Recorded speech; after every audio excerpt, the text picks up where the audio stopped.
Bapak Ibu, shalom semuanya. Apa kabar? Apa kabar? Puji Tuhan. Nah, sebelum duduk kembali di kiri kanan, bilang sama sampingnya, saya berbahagia masih bisa duduk berdampingan dengan Anda. Juga jangan lupa lihat di belakangnya, jangan di samping aja dong, yang di atas atau yang di rumah, ya, yang di belakang.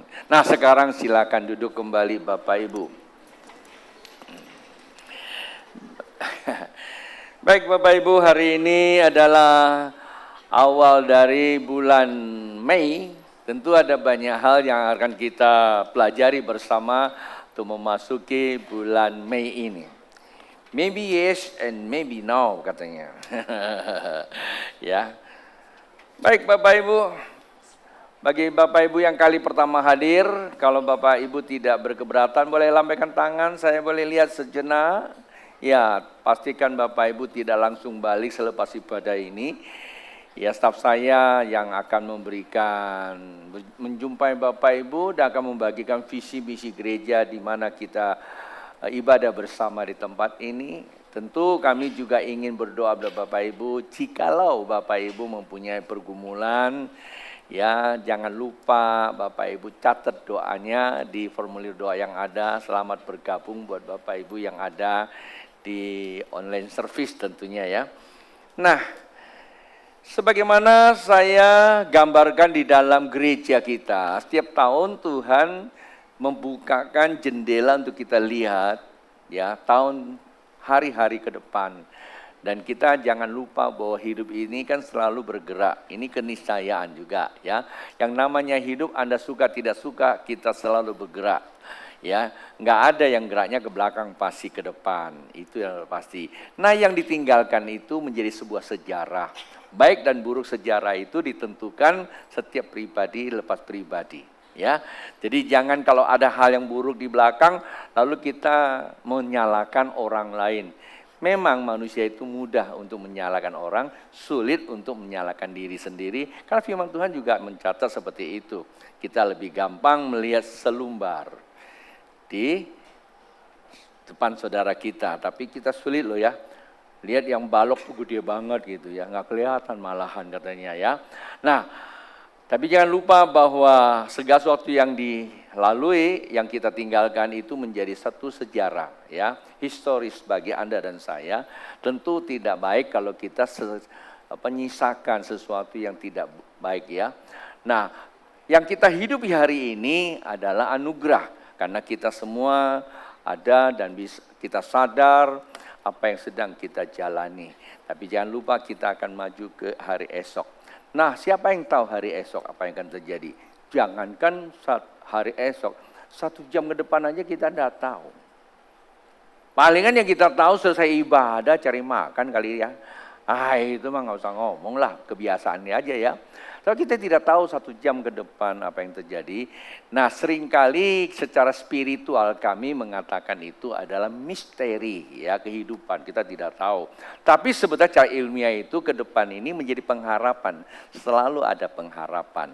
Nah, kita mengerti bahwa ke depan adalah pengharapan, kendati pun itu misteri, apa yang kita mesti punya. Nah, kalau Anda mau makan kan harus punya apa? Cien dong, nggak mungkin Anda datang ke restoran, haleluya, nggak ada, ya pasti bawa cien. Nah, untuk kita melangkah ke depan itu namanya iman. Nah, itulah sebabnya orang yang diselamatkan disebut orang apa? Orang yang diselamatkan, orang yang beriman. Betul. Nah, orang yang beriman ya itu disebut orang yang benar hidup oleh iman. Anda diselamatkan, maka identitas Anda itu namanya orang yang benar. Coba tanya kiri kanan, udah benar belum? Saya kadang-kala kalau khotbah itu mesti ngerem bertanya, kenapa? Takutnya sebetulnya kadang-kala niat saya nggak terlalu buru-buru banget sih, cuma nanya aja. Tapi kadang-kadang disalahartikan gitu ya. Babe saya datang gereja udah syukur masih ditanyain gitu lah. Saya benar gitu, tadi datangnya tepat nggak waktunya gitu loh ditanya. Kalau nggak tepat waktu nggak apa-apa, nggak dosa, nggak masuk neraka lah ya. Cuman kan bisa progres ke depan ya. Namanya ada Christian progress katanya. Ya hidup harus ada progres, betul. Cuman jangan keluar dari kebenaran. Ya, saya suka gunakan istilah progres karena saya ini adalah seorang kontraktor, selalu ada namanya progress report. Oke, itulah sebabnya tiap tahun kita diberikan jendela untuk melihat ke depan apa yang kita bangun. Tahun 2024 ini Tuhan perlihatkan kepada kita apa? Ingat loh, kita ini semua pewaris kerajaan Allah. Nah, untuk itu saya bagi menjadi 3 elemen. Saya gunakan diksi ya. Saya menggunakan arti elemen. Elemen pertama, kita lebih banyak berbicara tentang apa? Berbicara tentang soal, kan ada 3 ya. Yaitu ibadah, keluarga, dan pemberdayaan. Saya gunakan terminologi seperti itu. Nah, 4 bulan sudah kita jalani, kita bicara tentang ibadah. Saya tidak terlalu tahu seberapa Bapak Ibu meresponinya, lalu menjadikan itu bagian daripada kehidupan. Saya tidak tahu. Tapi saya berdoa setiap apa yang keluar dari yang dikhotbahkan oleh hamba-hamba Tuhan, biar Bapak Ibu sanggup menjalankannya. Percayalah, kalau itu dijalankan, itu luar biasa hasilnya. Nah, pada minggu yang ini adalah bulan ke-5, masuk di minggu yang pertama. Berarti kita ada di elemen apa nih? Keluarga. Minggu lalu Pastor Suryanus yang berbicara, dia sudah menyinggung keluarga, ya. Ya, tidak masalah. Saya hanya mau menyampaikan secara konstruktif apa yang telah Tuhan berikan kepada saya. Saya istilahkan ini namanya my spiritual journal. Ini spiritual journal, perjalanan spiritual saya 32 tahun sebagai hamba Tuhan, 34 tahun saya sebagai orang percaya, orang yang dibenarkan. Jadi sebetulnya kalau dilihat waktu saya nggak terlalu lama lalu jadi hamba Tuhan, 2 tahun saja ya. 34 tahun saya jadi orang percaya, jadi orang Kristen. 2 tahun kemudian setelah saya lulus sekolah teologi, orang mesti 3-4 tahun, saya selesaikan 148 SKS, cuma hanya butuh waktu lebih kurang 2 tahun, 1,5 tahun saja. Ya, setelah itu saya banyak mengikuti kelas-kelas lain dengan berbagai model gitu ya. Saya masuk Pontianak tahun 92. Ya, nah itulah sebabnya saya punya pengalaman. Bapak Ibu, pengalaman saya bukanlah pengajaran. Pengalaman saya sebagai bagian daripada saya buat sebagai barometernya. Tetapi dasar yang saya ajarkan di Pontianak, di gereja ini adalah firman Allah yang saya tulis di buku-buku menjadi pelajaran dasar kekristenan. Seringkali saya mengucapkan kata-kata, Pak Bu orang benar, ya itu intinya apa? Ini kata pemazmur, ya. Apabila dasar-dasar dihancurkan, apa yang dapat dibuat oleh orang benar itu. Nah, itulah yang ditulis oleh pemazmur di Mazmur pasal 11 ayatnya yang ketiga. Bapak Ibu perhatikan. Kalau kita disebut orang benar, bukan sebutan. Tetapi itu harus dijadikan kehidupannya yang benar. Yang pertama. Kedua, kita disebut orang benar, bukan kita yang berkata benar. Biar orang lain yang lihat benar. 32 tahun saya di Pontianak, saya tidak berani bilang saya orang benar. Tetapi apakah saya sudah jadi orang benar? Bapak Ibu yang akan lihat saya. Tentu Bapak Ibu juga akan dengar kata orang lain ketika Bapak Ibu punya pandangan tentang saya. Jikalau Bapak Ibu pandangan tentang saya, oh itu Bapak Pendeta cukup bijaksana memberkati saya. Bagi Bapak Ibu, tapi entah dulu Pak Bu, mungkin masih ada pendapat yang lain. Kalau Bapak Ibu mau cek semuanya, mungkin saya di Pontianak sudah belasan ribu yang saya layani. Satu persatu cek, pasti beda-beda. Ya, jangankan jemaat Tuhan, saya punya anak ada 4. Anda tanya 4-4-nya enggak ada yang sama. Kenapa? Walaupun diajar sama, walaupun apapun yang buat sama,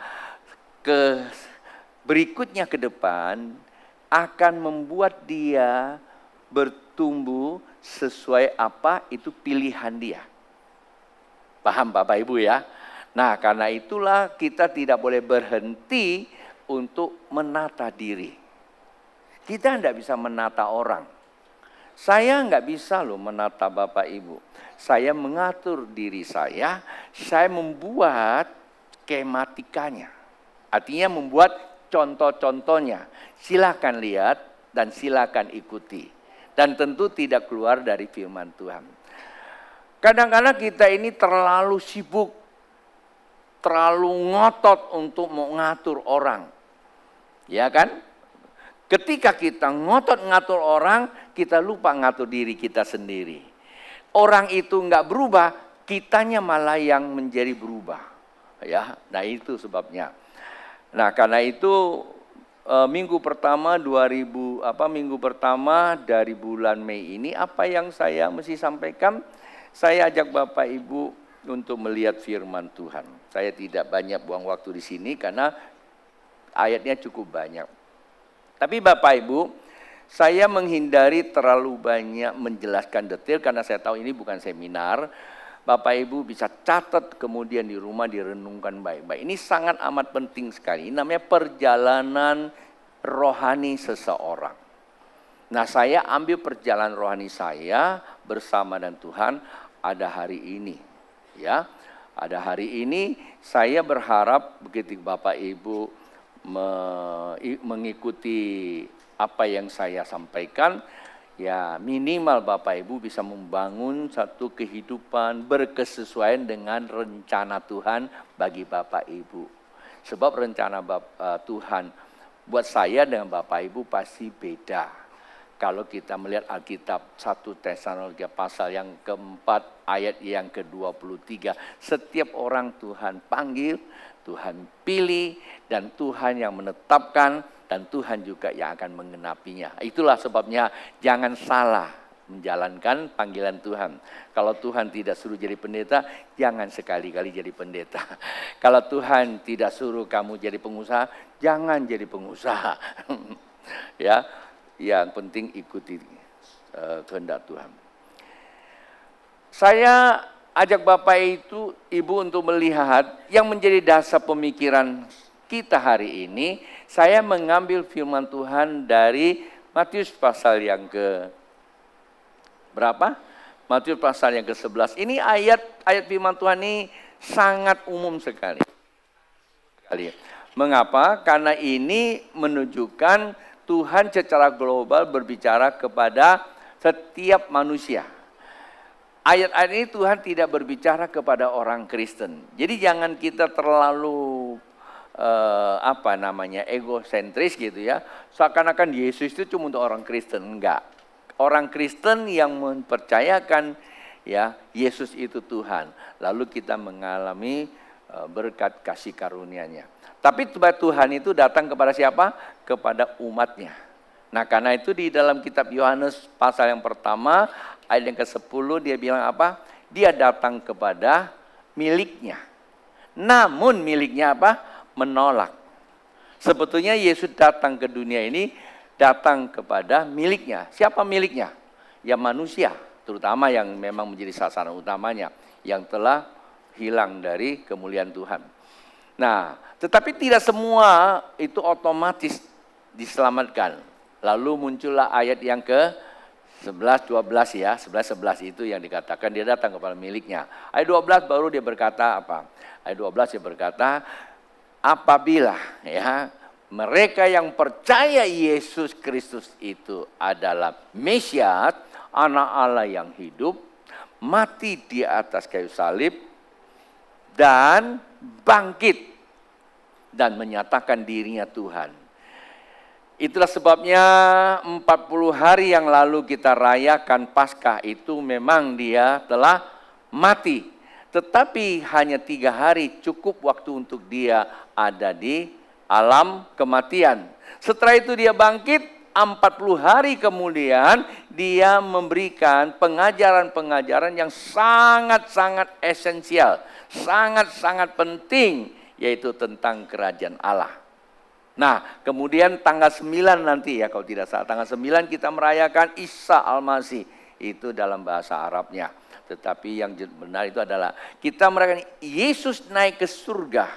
Itu nanti tanggal 9. Setelah itu dia genapi janjinya.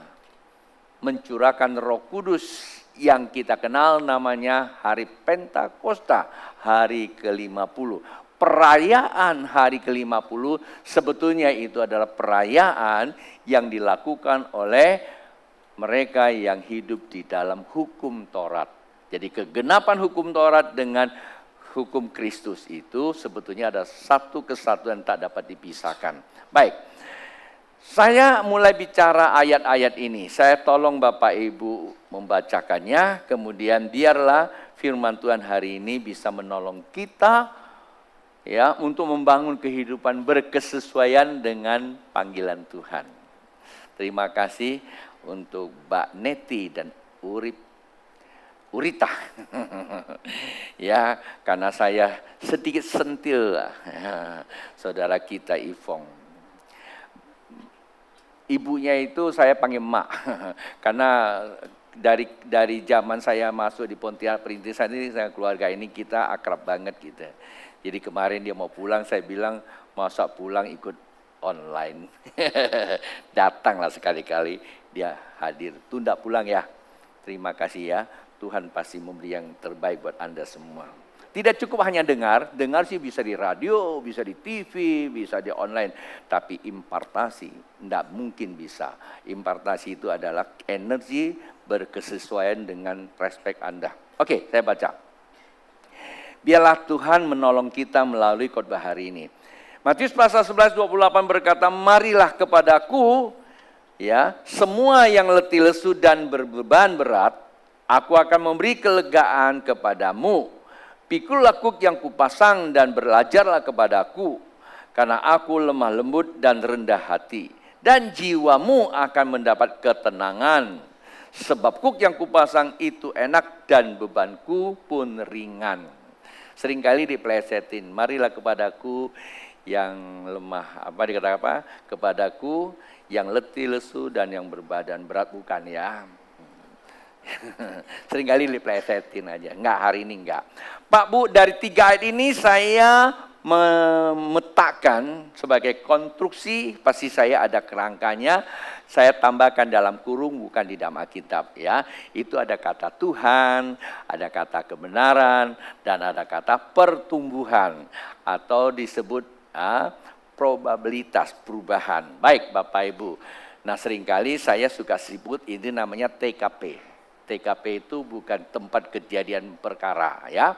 Tapi ini tempat kejadian untuk kita mengalami perubahan hidup. Saya kira itu lebih tepat. Oleh sebab itu Bapak Ibu, saya turunkan 3 pokok untuk kita bahas. Ya, yang pertama itu Tuhan. Bilang sama samping kiri, Tuhan. Hidup butuh Tuhan ya. Sebetulnya kamu hidupnya cuma 2 loh Pak Bu. Tuhan dan hantu. Ya, Tuhan itu yang salibnya di atas, kalau hantu salibnya terbalik gitu. Maka jangan coba-coba pakai salibnya terbalik. Suka tidak suka Anda sudah mensimulisasikan Anda itu sembah hantu. Kenapa seperti itu? Saya juga tidak tahu, tapi memang itulah dunia suka yang bolak-balik. Nah yang kedua disebut kebenaran. Bilang sama sampingnya, kebenaran. Dan yang ketiga adalah pertumbuhan. Dari 3 pokok pembahasan kita mulai. Sebetulnya kata Tuhan itu pasti berkenaan dengan ibadah. Kalau Tuhan terus kita bicara lagi ibadah, sudah cukup banyak kita bahas selama kurang lebih ya, bukan kurang lebih, selama 4 bulan. Semua pengkhotbah pasti bicara tentang Tuhan. Lalu kalau hari ini saya tekankan lagi kepada Anda Tuhan, nanti terlalu banyak waktu dipakai sehingga yang terpenting kita lupakan. Yang terpenting adalah pertumbuhannya. Kenapa saya bilang pertumbuhan? Sesuatu yang hidup Bapak Ibu perhatikan, sesuatu yang hidup itu ada hukumnya. Ya, hukum ini namanya keniscayaan. Sesuatu yang hidup itu pasti akan bertumbuh dan dia akan berubah. Maka ada satu istilah hidup ini tidak ada yang pasti. Anda setuju dengan pendapat ini? Hidup ini tidak ada yang pasti. Tapi ada satu yang pasti apa? Yang pasti itu adalah perubahan itu sendiri. Ya, itu pasti berubah. Ya, maka dikatakan Bapak Ibu saat jadi manusia, ya, itu adalah faktor kelahiran jadi manusia itu. Ya. Tetapi untuk Anda bertumbuh jadi apa? Bukan lagi faktor kelahiran, itu adalah faktor pilihan. Anda mau jadi apa? Anda mau jadi besar, mau jadi tua, itu bukan pilihan, itu kelahiran Anda. Anda taruh di kamar, ya, kasih makan, nggak usah dibuka-buka pintu, dia nggak akan mati dan dia akan hidup, ya, nanti dia akan besar. Mungkin waktu Anda masukkan dia remaja, mungkin kemudian 5 atau 60 tahun kemudian Anda buka, dia sudah jadi kakek-kakek. Walaupun tidak punya istri, tidak punya anak, tidak punya cucu. Karena itulah kehidupan. Tapi kalau Anda mau jadikan dia manusia yang bermartabat dan yang memiliki nilai kehidupan, itu bukan lagi faktor kelahiran. Itu harus ada sebuah pilihan dari dia, bukan doktrin. Doktrin tidak akan bisa mengubah seseorang maksimal menuju kepada kesempurnaan. Doktrin cenderung akan membuat seseorang itu menjadi orang yang berbeda tetapi tidak menuju kepada kesempurnaan. Ya, maka ada istilahnya ortodoksi. Ortodoksi itu adalah tumbuh dari dasar hatinya yang dalam. Bapak Ibu datang ke gereja hanya ikut doktrin, hanya ikuti keadaan, wah pasti bosan lama-lama. Pastor David mengajarkan tentang bosan dan jenuh. Bagus sekali itu. Manusia itu pasti punya energi rasa bosan. Ya. Tetapi kalau Bapak Ibu mengerti panggilan hidup, bosan itu akan diminimalkan. Karena hukum, bosan itu hukum Pak. Kalau saya istilahkan hukum.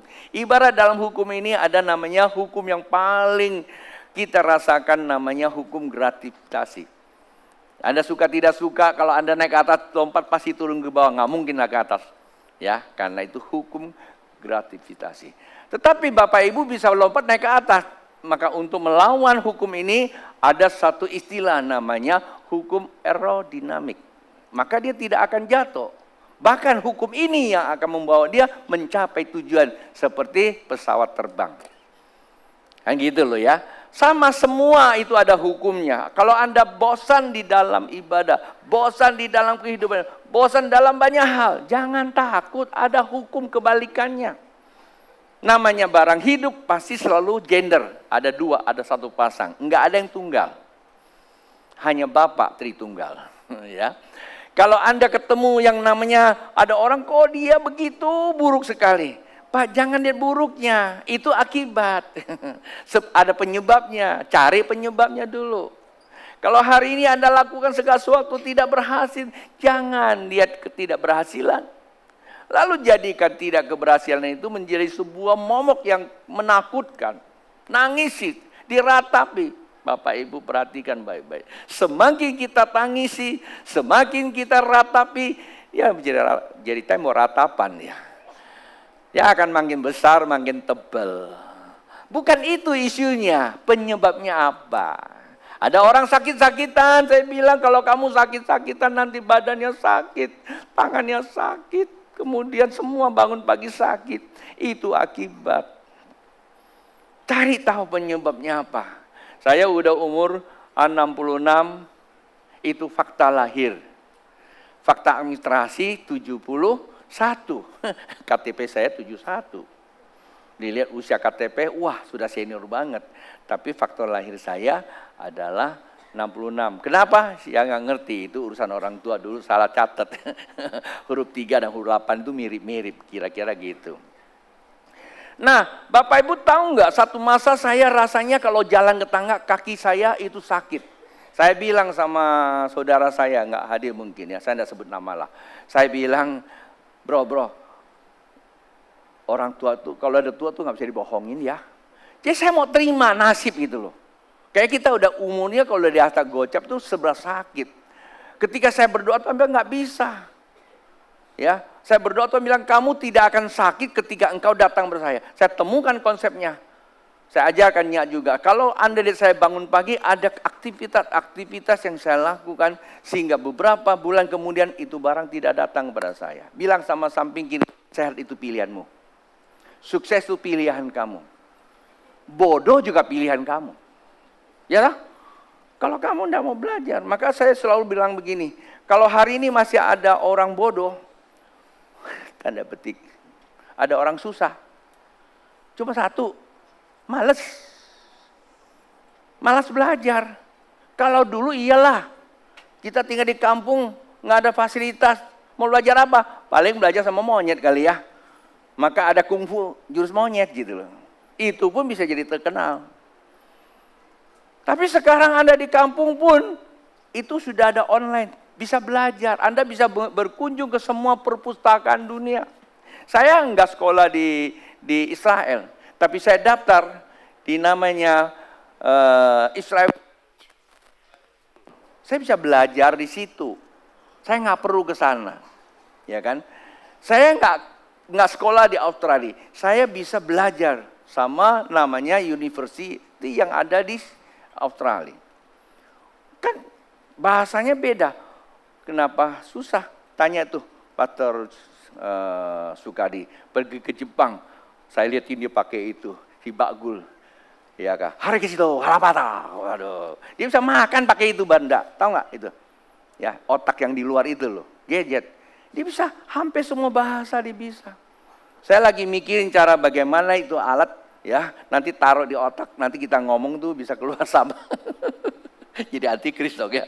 Enggak. Mungkin satu hari bisa ada terjemahan elektrik gitu ya. Semua bahasa bisa. Mungkin ya, kita lihat aja nanti. Jadi Anda nggak usah susah ya. Baik Bapak Ibu, jadi yang penting adalah belajar. Kenapa saya menggunakan istilah belajar? Karena Alkitab mengatakan bahwa orang Kristen itu harus belajar. Bilang, orang Kristen harus belajar. Oh, terminologinya apa Pastor? Kok orang Kristen harus belajar? Coba, bisa jawab nggak? Kenapa orang Kristen harus belajar? Bro, kenapa?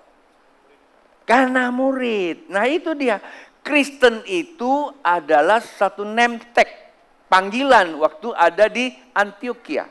Sebelumnya adalah kehidupan orang yang ikut Kristus. Namanya ya, pengikut Kristus disebut murid. Lah mana ada murid enggak belajar?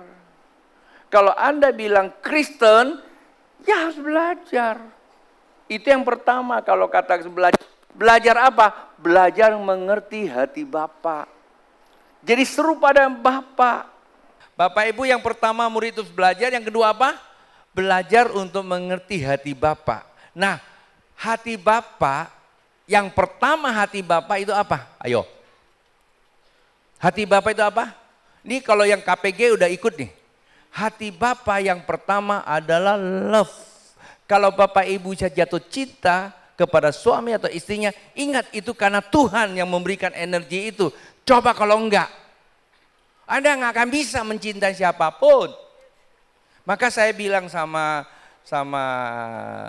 itu apa yang buka salon. Kamu tuh harus bersyukur kepada Tuhan. Coba kalau Tuhan tidak buat itu rambut bertumbuh, Anda nggak akan laku tuh buka salon. Coba kalau Tuhan buat semua rambut seperti bulu ketiak. Nggak bertumbuh kan? Tapi Tuhan buat bulu ketiak atau bulu alis itu nggak bertumbuh. Segitu-gitu aja. Coba kalau dia bertumbuh, maka ada salon. Nah Anda yang ngomong salon ketiak. Kalau gak ada jangan coba-coba buka. Wah pastor khotbahnya udah nyasar kemana-mana. Enggak ya, ini hanya ilustrasi. Baik Bapak Ibu, karena saya tadi katakan tidak terlalu jauh di Tuhan. Tapi mau tidak mau kita mesti harus sedikit untuk mengupas ini. Perhatikan, kenapa Anda dan saya perlu ada Tuhan. Dalam hidup tanpa Tuhan kita istilahnya kita tidak memiliki hidup itu sendiri. Nah karena itu Alkitab katakan hari ini kita punya tema adalah esensi dan substansi kekristenan. Esensi itu dasar, substansi itu adalah kehidupannya sendiri. Kalau saya menggunakan bahasa yang paling sederhana, hidup dan kehidupan. Kehidupan itu adalah aktivitasnya, hidup itu adalah esensinya, ya, kodratnya. Oke, udah ngerti ya? Nah sekarang kita mulai ambil yang pertama Tuhannya dulu. Pak Bu, kenapa kita harus butuh Tuhan? Karena ada satu ayat sangat memberi saya semangat untuk mengajar ini. Ini dia bilang, carilah Tuhan, carilah aku maka kamu akan hidup. Bilang sama sampingnya, carilah aku maka kamu akan hidup. Yang dicari aku di sini siapa? Tuhan. Ya. Carilah Tuhan maka kamu akan hidup. Penting nggak Tuhan itu? Nggak penting bagi mereka yang tidak mau hidup. Kenapa kita perlu? Pasti ada penyebabnya. Firman Tuhan tidak pernah salah tulis. Pengkhotbah bisa salah mengkhotbahkannya. Firman Tuhan tidak pernah salah itu ditulis. Ya, kalau saya sedikit melatar belakangi kitab Amos, pada masa itu kalau Anda belajar Alkitab, kitab Amos ditulis kerajaannya cukup diberkati. Makmur, ekonomi bagus seperti Indonesia, kita bagus sekali. Tongkat dan kayu jadi tanaman, betul. Keamanan, tidak ada peperangan pada masa itu, semua bagus-bagus. Tapi kenapa Tuhan tiba-tiba datang melalui Amos? Amos itu adalah rakyat jelata yang tidak punya panggilan sebagai seorang nabi. Dia adalah seperti orang yang ada di kebun sana. Tapi Tuhan panggil dia Amos untuk menyampaikan pesan Tuhan. Kenapa? Para nabi pun pada saat itu sudah tidak lagi bisa memberitakan kebenaran. Semua para nabi, semua aktivitas rohaniawan, mereka sudah tercemar kebenarannya. Konsep kebenaran yang diajarkan pada saat itu adalah relevansi yang berkelebihan. Mungkin sekarang ini seringkali dikatakan apa? Ada satu yang sedang heboh-hebohnya, saya harus sebut juga namanya. Namanya Kristen progresif. Progresif tidak salah Bapak Ibu harus, tetapi yang jadi masalah kalau kita menjadikan kesukaan kita itu menjadi landasan dasar. Oke, saya tidak masuk terlalu dalam karena itu sudah dibahas di mana-mana. Tapi mengapa ini itu ditulis pada masa itu Bapak Ibu, yang terjadi di situ bukan soal ekonomi, bukan soal keamanan, tetapi moralitas manusianya mengalami kemerosotan. Apa sebab? Karena kebenaran tercemar. Datanglah seorang nabi bernama Amos saat itu memberitakan, sebenarnya di dalam kehidupan Anda semua ini sudah berkecukupan, hanya satu, Tuhannya yang tidak Anda tinggikan, maka Anda tidak memiliki hidupnya Tuhan. Yang ada cuma hidupnya dunia, itu hidupnya hantu. Kalau saya boleh bilang, hari-hari ini sepertinya mirip Bapak Ibu. Pendeta tidak boleh sembarangan menafsir, tetapi kita bukan menafsir, tapi kita verifikasi. Kita coba ukur ini dengan Alkitab. Tertulis di dalam 1 Timotius berkata, pada hari akhir ini masa sukar, bukan sukar dia. Masa sukar terjadi. Orang mengakui ada agama, orang suka ibadah, tapi orang tidak mengakui kekuatan itu sendiri. Artinya ibadah sudah mulai diputarbalikkan, bukan lagi sesuai kebenaran, sesuai dengan kesukaan. Nah sekarang sesuai kesukaan banyak cara, enggak etis saya bahas karena itu tidak masuk dalam kurun. Nah Bapak Ibu, cari Tuhan kamu akan hidup, hidupnya Tuhan. Lalu yang kedua apa? Mempunyai apa? Mempunyai apa? Wah ini yang nyaman, bilang sama-sama ini ngayoy. Siapa yang tidak mau kelimpahan? Siapa yang tidak mau? Semua pasti mau. Tetapi jangan cari kelimpahan. Cari Tuhan yang terlebih dahulu. Nah, Pak Bu yang jadi masalah di sini nih. Allah itu roh. Bilang Allah itu roh. Roh itu kan nggak kelihatan. Roh kelihatan nggak Pak Bu? Nggak kelihatan. Lalu kalau Anda disuruh cari Tuhan adalah roh. Salah-salah cari bukannya Tuhan tapi siapa? hantu. Firman Tuhan mengajarkan kendati pun Allah itu roh yang tidak kelihatan, nggak boleh sembarangan tafsir. Tetapi Tuhan tidak membuat kita kebingungan. Sering kali saya kalau menyampaikan pesan kepada jemaat, kalau kamu percaya sama Tuhan, Tuhan tidak membawa kamu ke simpang jalan. Tuhan pasti membawa kamu sampai kepada tujuan. Itulah sebabnya saya katakan Tuhan beritahu kepada kamu. Walaupun dia adalah roh, toh kalimat berikutnya apa? Harus menyembahnya dalam roh dan kebenaran. Artinya apa? Artinya kalau kita mau cari Tuhan, carinya di mana? Carinya di dalam kebenaran. Nah, saya buka lagi. Ya, sekarang kebenaran. Pak, Bu, kalau Bapak Ibu membaca Alkitab, di dalam Mazmur 139, ayat ke-7 dikatakan, Tuhan, kita semua setuju nggak Tuhan Maha Hadir? Saya mau tanya ayat ini mana Tuhan Maha Hadir? Kalau Anda cari Alkitab, enggak ada loh. Tuhan Maha Hadir. Enggak ada sebab dalam bahasa Indonesia. Tapi dalam bahasa aslinya ada. Tapi satu yang saya tunjukkan, Daud pernah berkata, kemana aku menghindari engkau? Kemana aku pergi menjauh dari engkau? Ke atas gunung kau ada. Sampai ke tempat orang mati pun engkau ada. Loh, Tuhan itu luar biasa. Selalu hadir di dalam segala keadaan. Di dalam semua kondisi Tuhan selalu hadir. Artinya Tuhan Maha Hadir, Bapak Ibu. Nah, Bapak Ibu, saya mau sampaikan satu pesan penting, catat baik-baik. Saya mau sampaikan pesan apa? Perlu Bapak ketahui. Tuhan hadir bukan saat Anda susah. Tuhan hadir bukan saat Anda sedang baik-baik saja. Tuhan hadir dalam segala keadaan. Maka saat waktu Anda sedang mengalami kekeringan, Anda jangan berkata, Tuhan sudah tidak ada. Lalu Anda mesti lompat dari sini, lompat sana cari Tuhan. Dan saat itu Anda sudah dicemarkan, ya kebenaran sudah dicemarkan. Berarti Anda sudah masuk ke dalam penyerongan. Perhatikan baik-baik. Tuhan tidak pernah sirna dari manusia. Yang pernah sirna itu pikiran kita. Oke? Nah, itulah sebabnya inilah kebenaran yang penting. Sebab tanpa kebenaran kita tidak tahu Tuhan ada di mana. Untuk mendeteksi Tuhan ada di mana, itu adalah kebenaran. Karena itu hari ini saya bawa Alkitab bukan meniru Pastor Soekardi. Saya punya Alkitab udah cukup lama juga sih, ya. Ini Pak Bu, kan kalau ngomong kan Alkitab ini kan namanya ortodoksi kan. Sebenarnya kan bawa Alkitab itu bukan Alkitabnya, firman Tuhannya. Bapak Ibu harus baca ini. Kenapa? Karena Alkitab sendiri berkata, kebenarannya ada di mana? Nah, di sini dia. Dikatakan apa? Aku mempunyai keyakinan yang kokoh dalam Injil. Artinya apa? Injil itu namanya apa? Besorah. Bilang Besorah. Evangelion.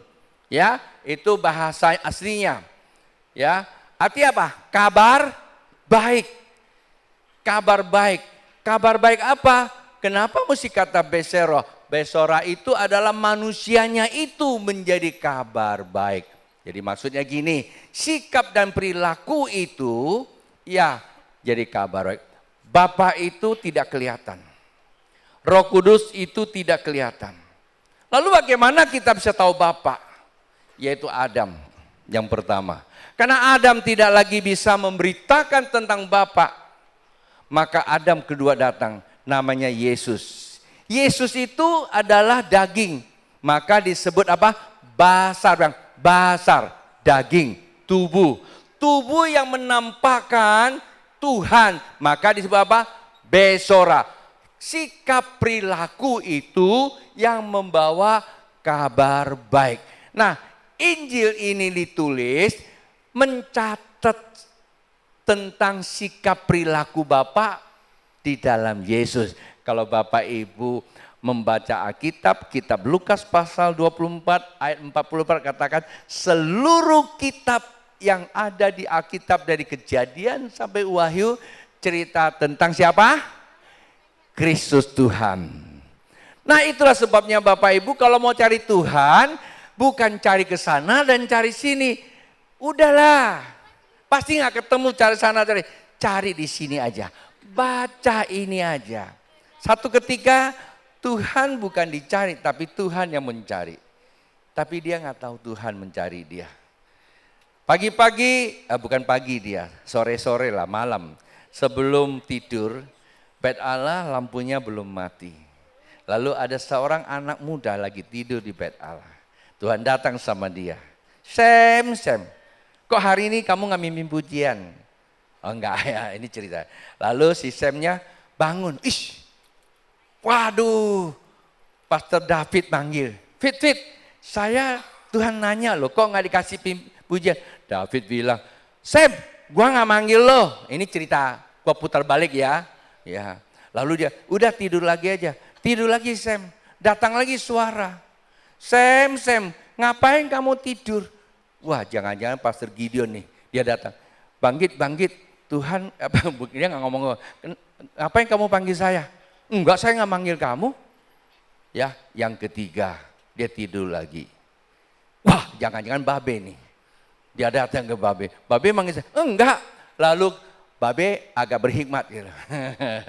Cerita-cerita Babe lagi ya, Babe agak berhikmat gitu. Ya bukan Pastor David sama Gideon gak berhikmat, mereka itu kan baru-baru aja. Itu loh Tuhan mau ngomong sama kamu. Lalu tidur, datang lagi ngomong sama dia. Dia bilang apa? Ya Tuhan, aku ini hambamu. Tuhan ngomong sama dia. Lalu firman Tuhan mencatatnya.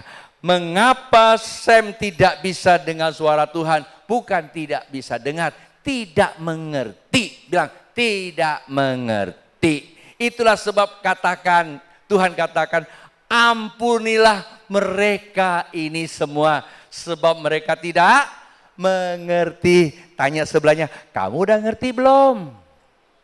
Kalau nggak ngerti saya juga ampuni kok. Karena Alkitab juga ngomong gitu kan.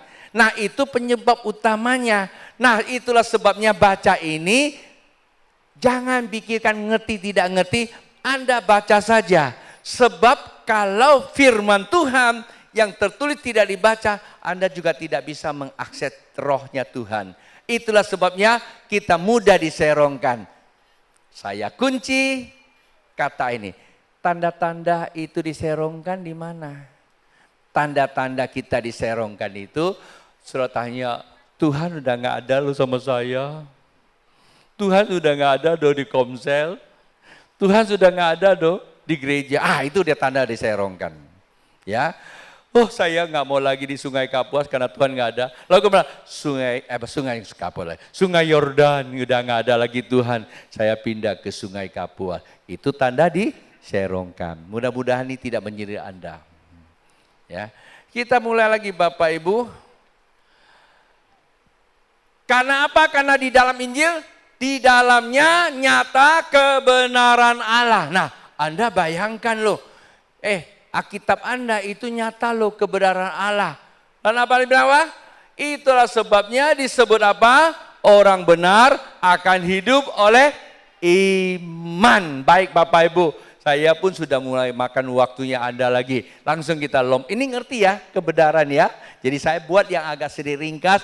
Anda baca di rumah atau Anda foto ini, pelajari aja. Nah sekarang yang ketiga, apa itu namanya? Pertumbuhan. Saya suka menggunakan istilah pertumbuhan itu keniscayaan karena hukum. Sesuatu yang hidup pasti dia bertumbuh. Pertanyaan bertumbuh mau jadi model apa?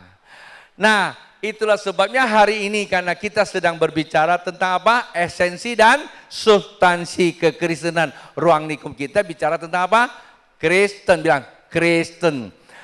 Kalau kita bicara Kristen berarti kita sedang bicara tentang apa? Yesus Kristus. Pertumbuhan kita pada akhirnya menjadi gimana? Serupa dengan Kristus. Bapak Ibu, kalau Anda punya anak 2 atau 3, nggak bisa semua nanti sama seperti Anda. Ya nggak mungkin. Ya, kalau Anda tidak ngerti. Tapi kalau Anda ngerti bisa, nanti dia memiliki pikiran dan perasaan seperti sama Anda. Ya. Nah saya sudah coba untuk pelajar ini, karena ini ada di dalam sektor psikologi. Ya. Kami punya satu kelas yang disebut Mind Technology, development. Bagaimana kita mengembangkan pikiran kita supaya lingkungan kita, keluarga kita, dan memiliki pikiran yang sama. Saya ajarkan salah satu anak saya, mulai kamu terapi anak kamu sejak dini dari kandungan. Ya, karena anak saya yang terakhir itu dari kandungan, saya sudah mulai terapi dia. Nah, saya minta dia terapi anaknya. Dia cerita sama saya, "Pak, benar loh anak saya begini loh rupanya." Nah, bagaimana konsepnya? Tanya dia nanti, Pastor Yusa, dia punya kemampuan.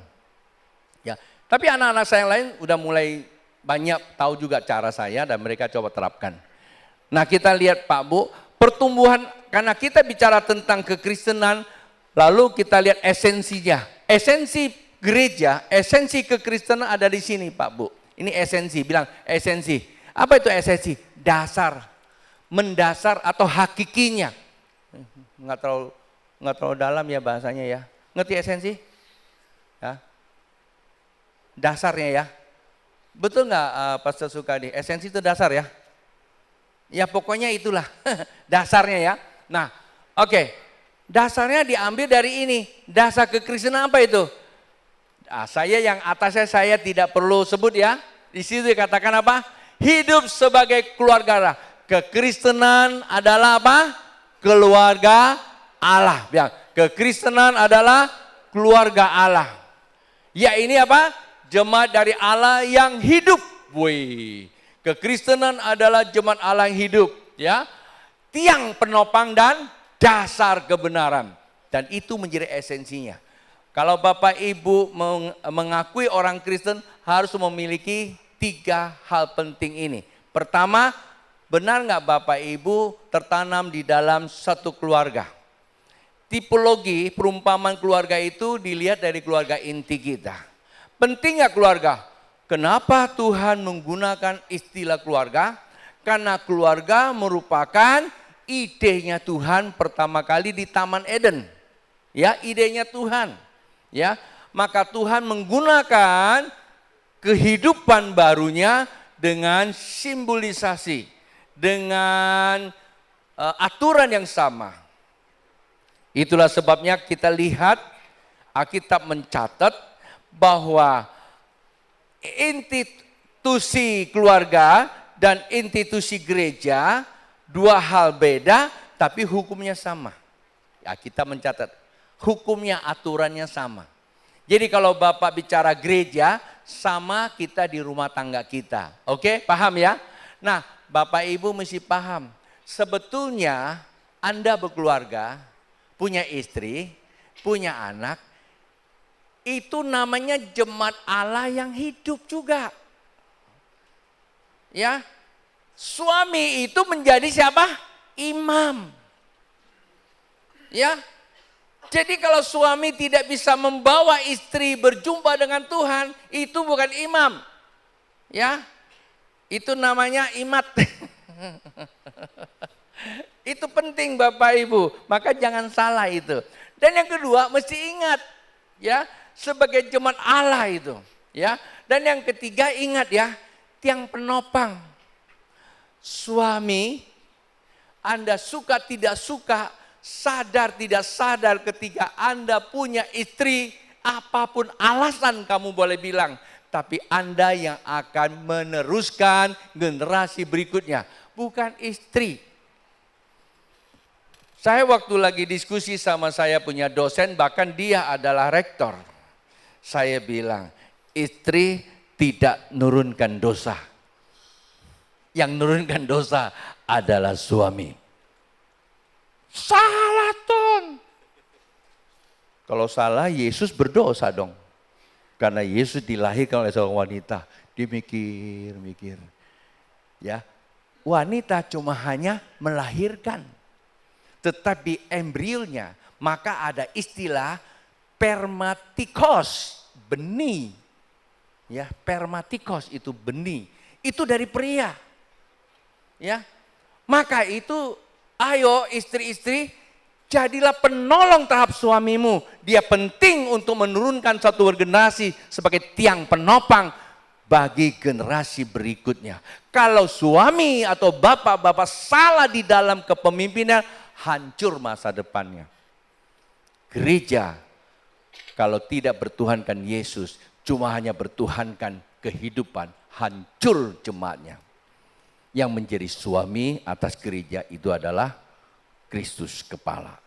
Lalu gereja itu harus berperan sebagai apa? Ibu, dalam hal ini wanita mempelai. Oke? Nah, itulah sebabnya kita harus memahami bahwa keluarga itu penting. Coba tanya sebelahnya, sudah jadi keluarga belum? Sudah, saya jadi keluarga Katolik. Jadi Bapak Ibu saya mesti ajarkan lagi, jangan terlalu a priori dengan kata Katolik. Wah, Katolik itu agama, bukan Pak Bu, Katolik itu universal Christianity. Artinya sebelum ada agama apapun, penganut percaya Kristus itu namanya Katolik. Lalu muncullah Katolik Kristen ya. Ada Katolik Kristen, lalu ada Katolik Protestan, ya. Nah, berubah lagi namanya ada Katolik dan Protestan. Nah, nggak usah diperpanjang. Sebetulnya semua orang percaya Yesus dia disebut Katolik. Artinya apa? Kita memiliki karakteristik Kristus, ya. Itu ada di kitab namanya Vulgata, ya. Karena kami belajar itu pasti diajarin. Vulgata itu bukan Alkitab Yunani atau Alkitab Ibrani, tapi ada di kitab Latin, ya. Oke, kita teruskan lagi. Yang terakhir, supaya nggak lama-lama di sini. Saya tahu udah siang sih ya. Substansinya gimana Bapak Ibu yang penting? Kalau jadi keluarga, memang ini zamannya emansipasi. Zaman modern milenial. Generasi sekarang lebih suka mengatur dirinya berkesesuaian dengan kondisi milenial. Salah nggak? Nggak salah. Ada namanya teologi relevansi. Kalau dari kami disebut teologi praktikal. Yang paling gampang dimengerti mengikuti zaman. Tapi tidak boleh keluar dari ortodoksi atau kebenaran yang hakiki. Oke ya. Nah, bahaya sekali Bapak Ibu kekristenan sekarang atau rumah tangga.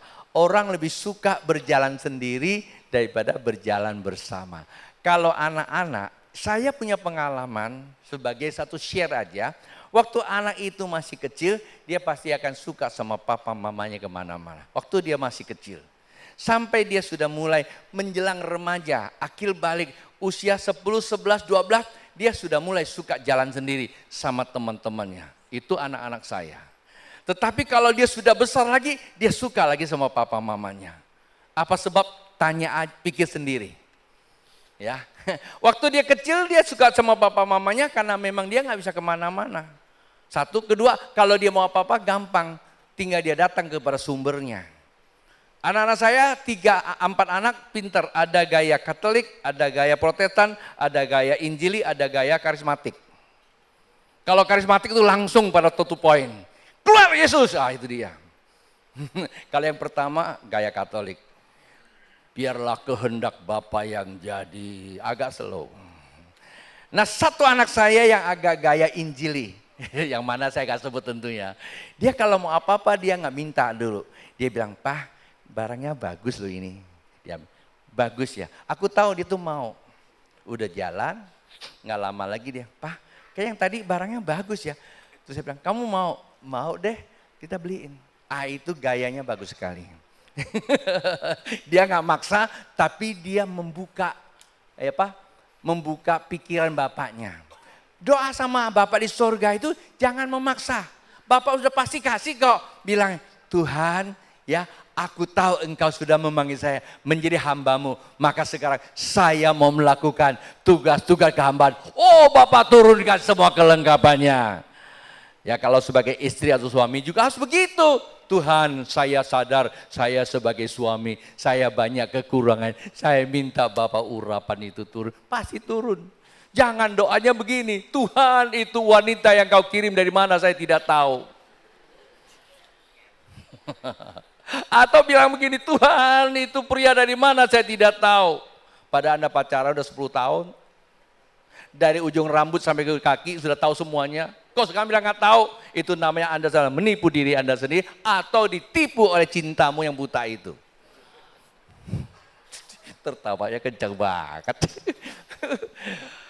Ya, jadi substansinya adalah hubungan Anda satu sama lain, ya, itu namanya saudara. Hubungan Anda dengan penatua, hubungan kita itu ada namanya pembapaan. Gereja banyak pengajar, gereja banyak pemimpin, tapi gereja sudah kehilangan namanya Bapa. Di KPG itu diajarkan tentang hati Bapa. Kita tidak mungkin bisa jadi imam kalau kita nggak dewasa sebagai seorang Bapa. Imam itu adalah ketemu dengan Tuhan bukan karena kamu punya umur sudah tua. Bukan karena teologi kamu sudah titelnya besar, bukan. Punya hati Bapa enggak. Saya ketemu senior saya namanya Om Yos. Sebelum dia meninggal, satu kalimat yang dipertanyakan dia membuat dia cucurkan air mata. Dan dia bilang, iya ya, sampai hari ini kadang-kala kita tidak mengerti hati Bapa. Lah kalau kita tidak mengerti hati Bapa, dari mana kita mempunyai sikap Bapa? Itu toh. Nah itu penting sekali. Jadi melalui apa? Pembapaan. Kita mulai lagi ya. Tujuannya pembapaan itu apa? Menguatkan hatimu seorang demi seorang. Bapa itu hubungannya adalah one on one service. Itulah sebabnya hidup di dalam komunitas itu penting. Saya mau tanya Bapak Ibu, penting nggak keluarga? Penting. Ya. Tuhan anggap itu penting karena dari keluarga ada satu yang tidak bisa dipisahkan, itu adalah hubungan satu sama lain. Tujuannya apa? Saling menguatkan. Ya, saling menguatkan. Kalau keluarga itu nggak penting, Tuhan tidak ciptakan keluarga. Tuhan ciptakan global saja. Tujuan keluarga itu ada hubungan satu sama lain, hubungan satu sama lain, saling menguatkan dan saling menguatkan, ya. Supaya apa? Nah ini dia yang penting nih, ya 212, ya 212 itu penting sekali, ya.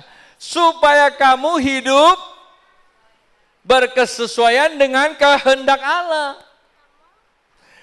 Kalau kita hidup berkeluarga, saling mendukung bukan saling menjatuhkan. Bapak Ibu tolong perhatikan baik-baik ini kalimat. Sudahkah kita saling mendukung, saling menguatkan, atau saling menjatuhkan? Waktu kami bawa 2 mayat di PCC, hampir seluruh kota menghujat saya. Itu pendeta sesat, kita laporkan ke polisi, bawa mayat ke pertemuan umum. Saya jadi orang yang agak sedikit tertekan pada masa itu. Saya duduk di teras, Tuhan ampuni saya kalau saya salah. Tuhan kirim seorang hamba Tuhan jauh, dia datang ke rumah. Dia tidak berkata apapun. Kamu hidup oleh iman. Tapi ingat, iman tidak langsung bisa jadi. Jangan berhenti untuk percaya. Di dalam kesusahanmu, Tuhan masih bisa mengutus orang yang menghibur kamu. Jikalau Bapak Ibu yang hadir di sini atau di rumah, hidupmu engkau merasa kering dan hampa, bahkan kiri kanan terus aja membuli kamu. Ingat Pak Bu, Tuhan tidak pernah membuli kamu. Pada waktunya Tuhan akan kirim orang yang bisa menguatkan kamu. Perkataan Tuhan tidak perlu banyak. Satu kalimat Anda bisa dibangunkan. Saya kutip ini, biarpun dinonton oleh teman-teman kami di Jakarta maupun di pedalaman. Om Yos, bertahun-tahun Pak Bu, dibully habis-habisan. Siapa yang bully? Teman-teman dekat dan staf-stafnya. Sampai dia stres. Bahkan cuma satu, dia berkata, dia mau cepat mati, pengen ketemu istri di surga. Saya tahu bahasa itu disebabkan kenapa? Tanda kutip mungkin keputusasaan. Saya juga pernah berpikir begitu. Tetap di Pontianak, saya merasa gagal. Pulang saya dianggap orang gak berhasil. Ke surga saja saya pergi. Mungkin nanti ada penghiburan. Ini sudah selesai menjalankan tugas. Itu namanya pembohongan besar. Lalu pada satu ketika Tuhan mengutus saya ketemu dengan dia, cukup satu kalimat. Dia tiba-tiba bangun kembali. Dan selama 3 tahun sebelum dia tutup matanya meninggalkan kita, dia membuat sebuah sejarah. Ada orang seusia dia bisa menyelesaikan beberapa pekerjaan Tuhan. Pak Bu, kalau engkau hari ini belum mencapai sesuatu, jangan sedih, jangan salahkan orang lain, dan jangan cari pembenaran. Carilah Tuhan, maka engkau akan hidup. Amin. Maka itu kalimat yang terakhir. Supaya kamu hidup sesuai dengan kehendak Allah yang memanggil kamu. Mari bangkit berdiri Bapak Ibu. Kita sama-sama jadikan kalimat ini firman Tuhan sebagai kesimpulan. Paham? 2, 3. Supaya kamu hidup sesuai dengan kehendak Allah yang memanggil kamu ke dalam kerajaan dan kemuliaannya.